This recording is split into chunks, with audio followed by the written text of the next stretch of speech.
일본에서 가장 열정적인 경영자로 꼽히는 일본 전산의 창업자이면서 회장인 나가모리라고 하는 분이 계시는데요.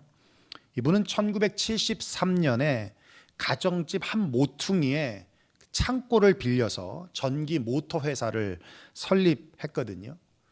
근데 지금은 140여 개의 계열사에 13만 명의 종업원, 그리고 매출이 약 8조 원에 달할 만큼 엄청난 큰 그룹으로 일궈낸 사람입니다.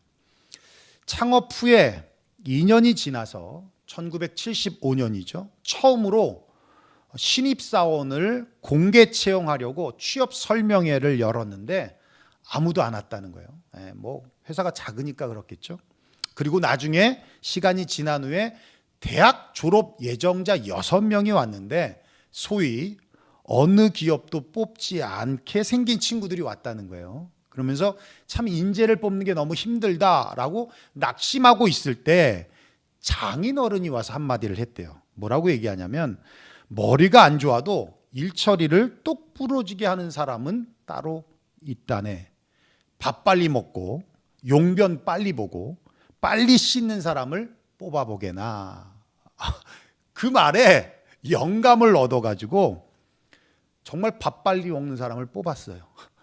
면접이 뭐였냐면, 그 뒤로 1979년에 공개 채용을 했는데 160명이 응시를 해서 1차 서류 전형으로 80명을 떼고 80명 남았는데 80명을 식당에 쫙 앉혀놓고 먹기를 시작해서 빨리 먹은 순서로 33명을 뽑았답니다. 그리고 화장실 청소를 잘하는 사람을 뽑았어요. 그러니까 화장실 청소가 면접 시험이에요. 뭐 면접 시험 봤는데 무슨 화장실 청소야, 그러고 간 사람은 탈락이고, 아무 소리 없이 열심히 청소한 사람, 잘 청소한 사람은 뽑혔다는 얘기입니다. 오래 달리기를 잘하는 사람 뽑았어요. 유능한 사람이 아니라 적극적인 태도를 가진 사람을 뽑았다는 겁니다. 그랬더니 정말 회사를 위해 헌신하고 잘하더라는 거예요.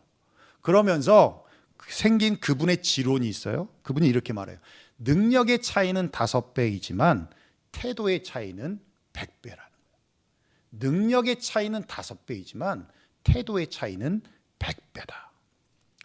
그도 그럴 것이, 태도를 조금만 바꿔도 생각은 놀란 만큼 달라집니다. 생각이 달라지면 믿음이 바뀌고요. 믿음이 달라지면 행동이 바뀌어서 인생이 바뀌게 되기 때문에 태도는 굉장히 중요하다라는 것이죠.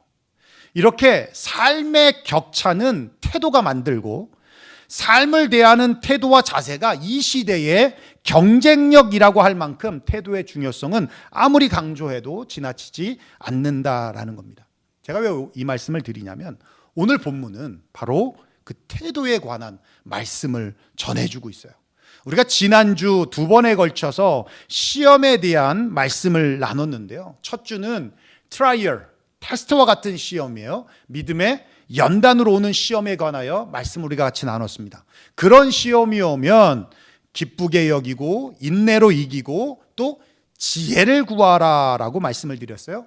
지난주에는 템프테이션과 같은 시험입니다. 유혹으로 오는 시험에 관하여서는 하나님은 결코 누구에게도 템프테이션 하지 않고 또 누구에게도 시험하지 않는다라고 말씀하시면서, 이런 시험은 왜 우리가 걸려요? 뭐 때문이라고요? 우리가 이 템프테이션에 걸리는 이유가 뭐라고요? 그렇죠. 욕심이죠. 누구의 욕심? 각각 자기의 욕심 때문이다 라고 말씀하시죠. 그러면서 욕심이 잉태하면 몰라요? 죄를 낳고, 죄가 장성해지면 몰라요? 사망을 낳는다라고 말씀을 드렸습니다. 그래서 욕심은 결국은 소탐대실의 결과를 낳는다. 작은 것을 얻지만 결국 큰 것은 잃는 결과가 나온다라고 하는 거예요. 그래서 감정 따라, 기분 따라, 컨디션 따라 사는 것이 소탐대실이다. 욕심과 죄를 관리하지 않는 삶이 소탐대실이다. 여러분, 욕심은 없어지는 게 아니에요.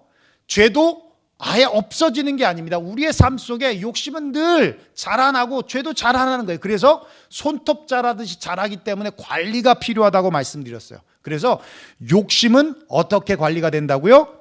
시작. 괜찮아요. 괜찮아. 낙심하지 마세요. 괜찮아요. 내가 다 준비했으니까.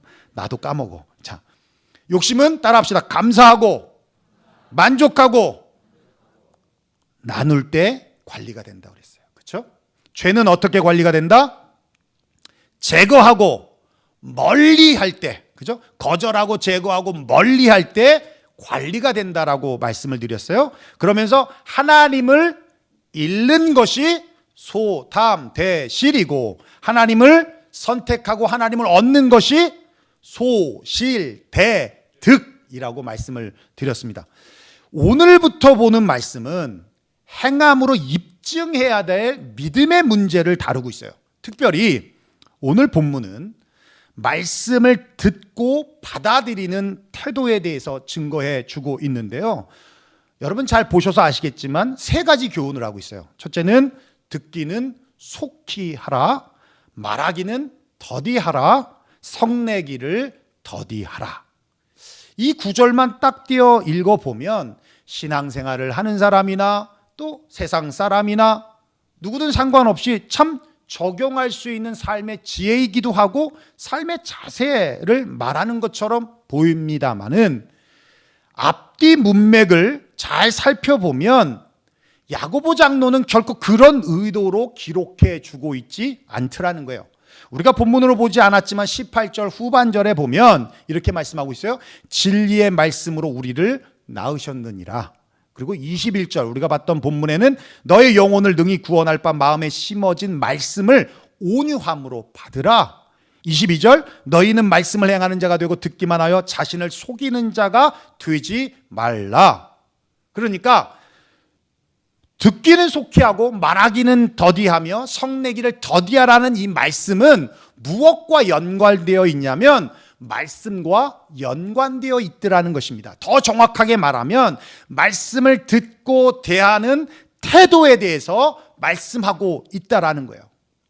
제가 며칠 전에 꿈을 꿨어요. 주일날 2부 예배인 것 같아요. 2부 때 오신 분들이 보였으니까 2부 예배가 맞겠죠. 2부 예배였는데 제가 열정적으로 설교를 했어요. 열정적으로 막. 그리고 여러분 믿습니까? 이 상황이야. 진짜 이 상황이야. 아무도 아멘을 안 하는 거예요. 와, 진짜 내가 불쌍해서 한 사람이도 해줄 텐데 아무도 안 하는 거야. 너무 뻘쭘하잖아요. 그래서 한 번 더 했어요. 여러분 믿습니까? 이 상황은 아니에요. 근데 두 번째도 아무도 안 하는 거예요. 와. 그리고 깼어요. 악몽이었습니다. 악몽. 목회자들이 뭐 시간 차이는 있겠지만 저는 2달에 한 번씩 그런 꿈을 꿔요. 강단에 섰는데 원고가 없는 꿈. 야, 미칩니다. 신방을 갔는데 성경책을 안 가져갔어. 이 굉장한 프레셔라는 얘기예요. 그 꿈 얘기를 사모한테 말했더니 우리 사모님께서 하시는 말씀이 당신이 말씀에 자신이 없나 보네. 그러니까 성도들이 아멘을 안 한다라고 생각하니까 그런 꿈을 꾼 게 아닐까? 이렇게 얘기를 하더라고요. 맞는 말씀이죠. 지당하신 말씀입니다. 말씀 전하는 거에 그렇게 자신이 없어요. 부담도 크고 늘 그렇습니다만 제가 그 꿈을 꾼 후에 느꼈던 건 뭐였냐면 내가 전하는 말씀이 우리 성도들에게 아무런 영향력이 없는 건 아닌가? 눈은 뜨고 보지만 듣지 않고 있는 건 아닌가? 라는 거를 느꼈어요. 제가 말씀을 잘 준비하는 것도 굉장히 중요한 일이죠. 이건 제가 해야 될 당연한 본분입니다만 여러분들이 말씀을 사모하고 잘 받는 것도 굉장히 중요한 거라는 겁니다. 창세기 19장에 보면 소돔과 고모라 성에 의인 10명이 없어서 불의 심판을 받아 멸망을 받았는데 왜 의인이 없었습니까? 14절에 보면 이렇게 말씀하고 있어요. 롯이 나가서 그 딸과 결혼할 사위들에게 말하여 이르기를 여호와께서 이 성을 멸하실 터이니 너희는 일어나 이곳에서 떠나라 하되 그의 사위들은 농담으로 여겼더라. 하나님의 말씀을 농담으로 여겼다는 거예요. 이게 사위들만의 문제였을까요? 아니요. 그 성의 분위기가 그랬다는 거예요. 더 나아가서 그 시대가 그랬다는 겁니다. 하나님의 말씀을 농담으로 여길 만큼 비웃고 조롱하고 우습게 여기는 문화와 사회와 시대 가운데 있었다는 거예요. 그래서 창세기 18장 20절에 이렇게 말씀하세요. 여호와께서도 이르시되 소돔과 고모라에 대한 부르짖음이 크고 그 죄악의 심이 무거우니. 어떤 부르짖음입니까? 죄악으로 인한 고통의 부르짖음이고 억울함 가운데 있는 부르짖음이고 서로를 원망하고 탓하는 소리의 부르짖음이고 그 부르짖음이 곧 심판의 부르짖음이었다라는 것입니다. 결국 말씀을 농담으로 여기는 시대는 심판을 목전 앞에 둔 시대이고 하나님의 말씀을 가볍게 여기는 개인은 결코 의인의 자리에 설 수 없다라는 거예요. 자, 그렇다면 우리가 말씀을 받을 때 우리는 어떻게 받아야 하는가? 오늘뿐만 아니라 다음 주까지 이어서서 말씀을 전할 텐데 오늘은 첫째 날 그거예요. 듣기는 속히 하라는 거예요. 듣기는 속히 하라. 이 무슨 의미냐면 첫째는 그겁니다. 잘 들어야 한다는 거예요. 잘 들어야 한다는 거예요. 제가 우리가 많이 부르는 찬양 중에 하나를 이 비트로 표현할 테니까 여러분 한번 어떤 노래인지 한번 맞춰보세요.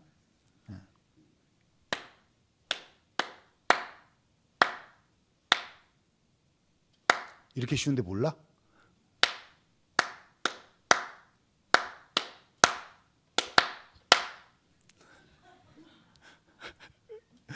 자, 뭔지 아시는 분? 아시는 분? 누구? 지석이? 몰라? 아시는 분? 실제로 스탠퍼드 대학에서 이 실험을 했어요. 비트 연주자들은 정답률이 50%라고 예상을 했습니다. 그런데 스탠퍼드 대학생들을 놓고 이렇게 비트를 쳐서 요즘 핫한 노래에 대한 비트를 쳐서 노래 제목을 맞춰보라고 했더니 정답자가 2.5%예요. 이건 그냥 찍어도 나옵니다. 찍어도 나와요. 왜 비트 연주자들은 50%라고 예상했는데 실제적인 실제치는 2.5% 나왔을까요? 서울대학교 행복연구센터 센터장이면서 심리학과 교수인 최인철 교수님이 그분이 쓰신 프레임이라는 책에서 이렇게 말하고 있어요. 자기라는 프레임에 갇힌 우리는 우리의 의사 전달이 항상 정확하고 객관적이라고 믿는다. 그러나 우리가 전달한 말과 메모, 문자 메시지와 이메일은 우리 자신의 프레임 속에서만 확실할 뿐 다른 사람의 프레임에서 보자면 애매하기 일수다. 자기만 안다는 얘기예요. 근데 자기만 아는 것 같고 남도 알 것이라 생각하는 거예요.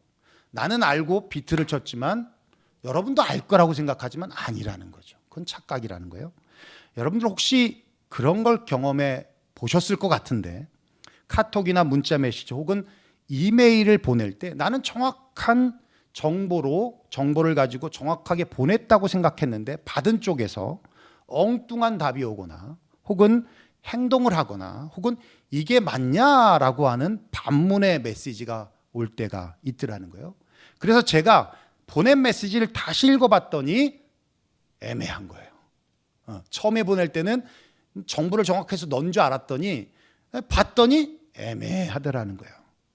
그래서 사실 글로 쓰기 애매한 것은 전화를 합니다. 저는 정확한 의사 전달이 안 될 수 있기 때문에.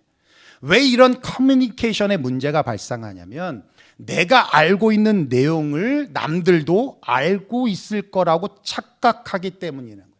아니 더 정확하게는 자기 프레임 안에 갇혀 있기 때문이라는 겁니다. 정도의 차이는 있을 수 있어도 사람들은 모두 자기 중심적이라는 거예요.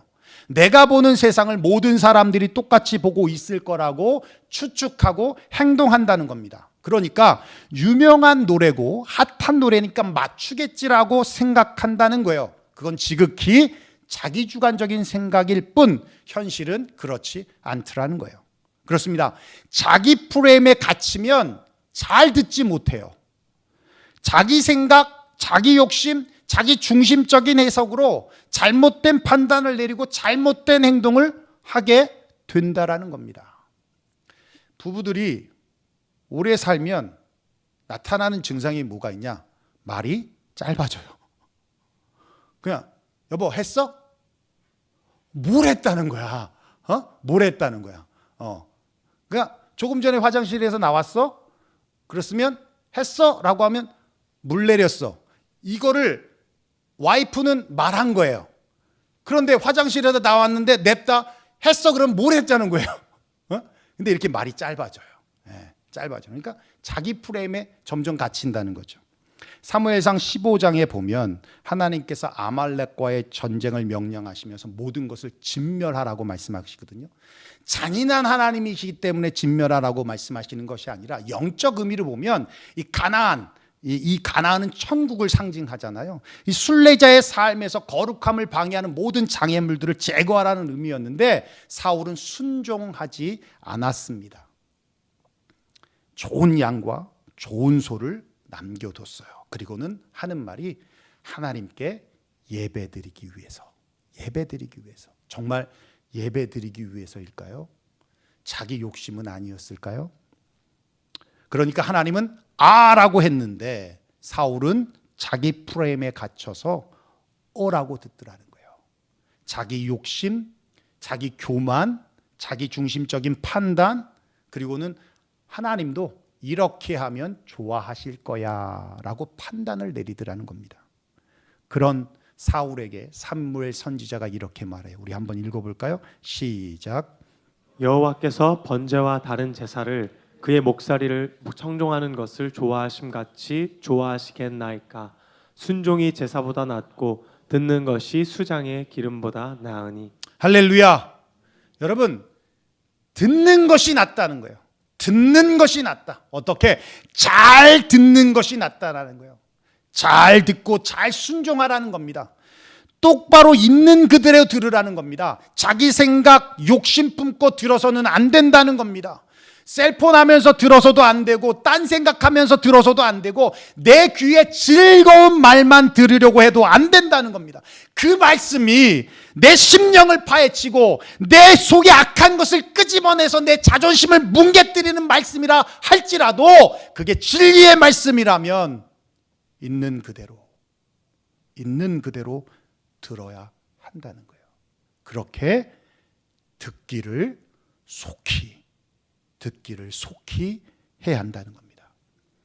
듣기를 속히 하라는 또 다른 의미는 들었으면 순종하라는 거예요. 들었으면 순종하라. 얼마 전에 지석이와 그런 얘기를 한 적이 있어요. 지석아, 숙모하고 삼촌 살면서 뭐 느낀 거 없냐? 숙모와 삼촌의 관계 속에. 그랬더니 뭐요? 그래. 삼촌은 숙모가 지시하면 바로 한다. 그지? 제가 왜 지석이에게 그 얘기를 했냐면 지석이가 샤워를 하러 가는데 사모님이 지석아 빨래통 지하에도 좀 내려놔라. 그랬더니 지석이가 예 샤워하고 할게요. 했을까요? 안 했을까요? 물론 합리적이에요. 옷을 다 벗고 빨래통에 넣은 다음에 샤워를 하고 나오면 옷을 갈아입고 그 다음에 딱 내려놓으면 좋죠. 이게 베스트죠. 근데 그렇게 똑똑하지가 않아요. 그래서 안 했어요. 안 했습니다. 그래서 제가 조용한 시간에 둘이 있을 때 얘기를 했어요. 목사님은 사모님이 시키면 바로 한다. 제가 왜 이렇게 됐냐면 저도 처음에는 안 그랬죠. 시키면 알았어 할게 하고 미뤄뒀습니다. 급하지 않으니까요. 그런데 지금은 바로바로 하는 이유가 있어요. 두 가지 사건이 있었는데요. 하나는 팔팍 아파트, 지금 효석 집사님 사는 아파트 살 때 사모가 부엌에서 음식을 하던 중에 페이퍼타올에 불이 붙은 거예요. 근데 이게 아마 국을 끓이고 있었던 것 같아요. 그리고 그러면서 이제 뭐 옆에서 뭐 닦았던 것 같아. 근데 불이 붙었는데 옆에 싱크가 있으니까 물 뿌려서 하면 되잖아요. 근데 당황이 되니까. 근데 그게 불이 붙었는데 번진 거야. 그러니까 너무 당황이 되니까 불이 붙을 때 여보 그랬는데 못 들은 척 했어요. 근데 불이 번지니까 여보 여보 이런 소리가 나잖아요. 그리고 다급한 목소리에 갔죠. 갔더니 벌써 연기가 확 종료는 됐어. 사모가 종료를 시켰어. 근데 본인이 놀란 거야. 울더라고. 우는데 저를 욕하면서 울더라고요. 엄청 혼났어요. 엄청 혼났어요. 두 번째 사건이 있었는데 그 팔팍이 많이 일어났네. 예. 냉장고에 불이 난 거예요. 보통 이 쉬운 일이 아니잖아요. 예. 물론 렌트니까 그 아파트에서 준 냉장고죠. 효석 집사도 쓰고 있는 냉장고인데 불이 난 거예요. 큰 사고가 날 뻔했죠. 그때도 사모가 부엌에서 뭘 하고 있는데 타는 냄새가 난다는 거예요. 저를 불렀어요. 안 갔죠.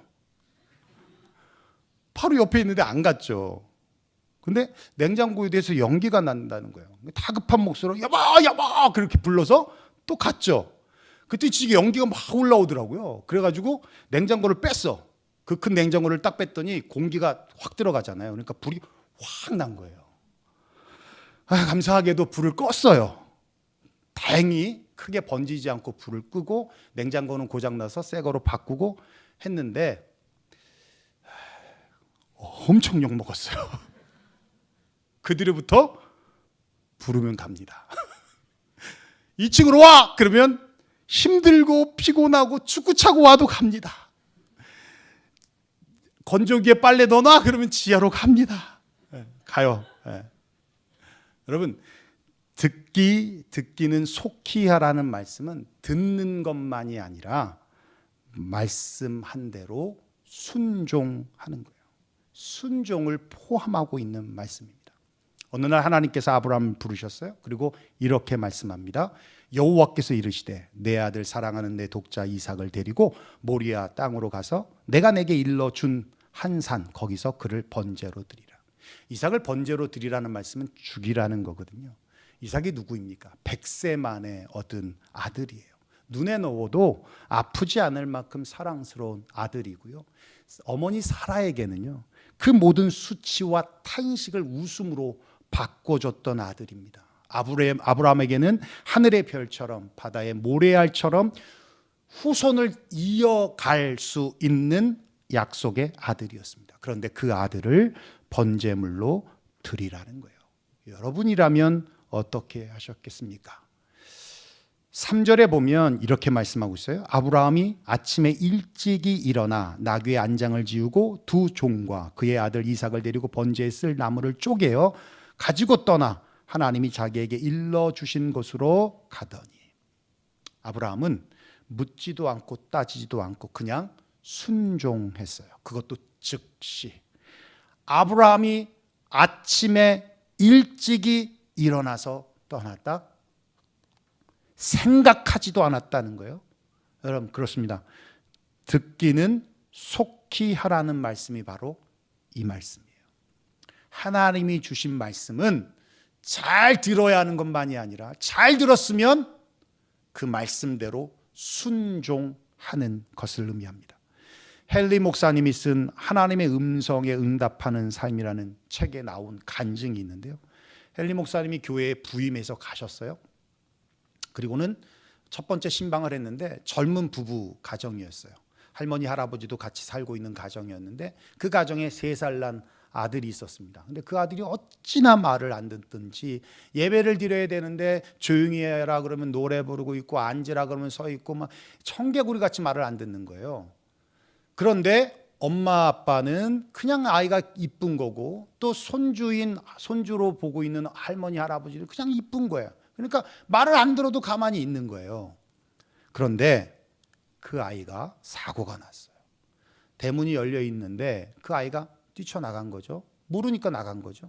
엄마가 안 돼 가지마 그러고 말렸는데 가지마 그러면 어떻게 해요? 더 가서 교통사고가 나는 거예요. 그래서 그 아이가 죽었어요.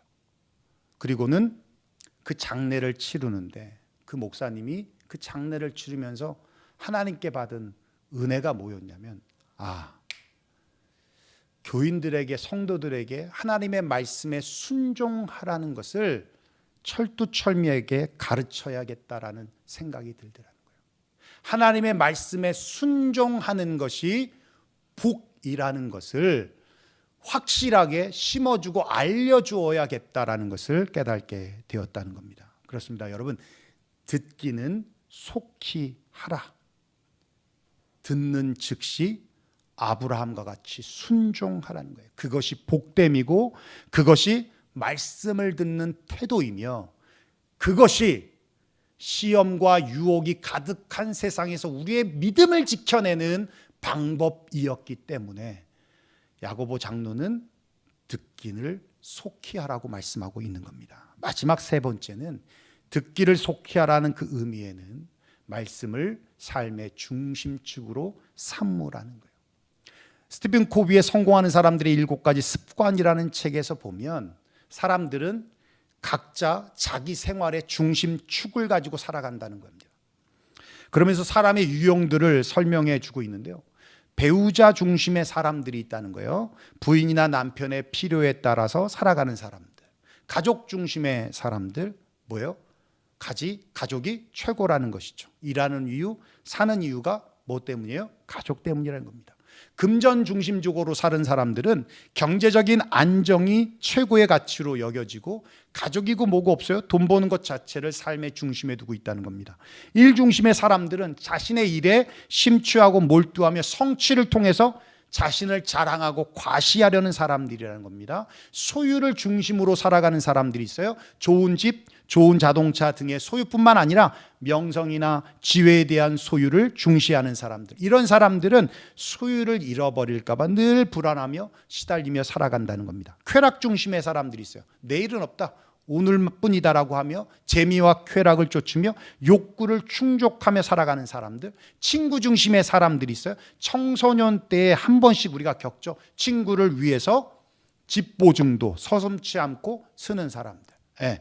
그렇습니다. 사람들은 이렇게 각자의 중심축을 살아간다는 거예요.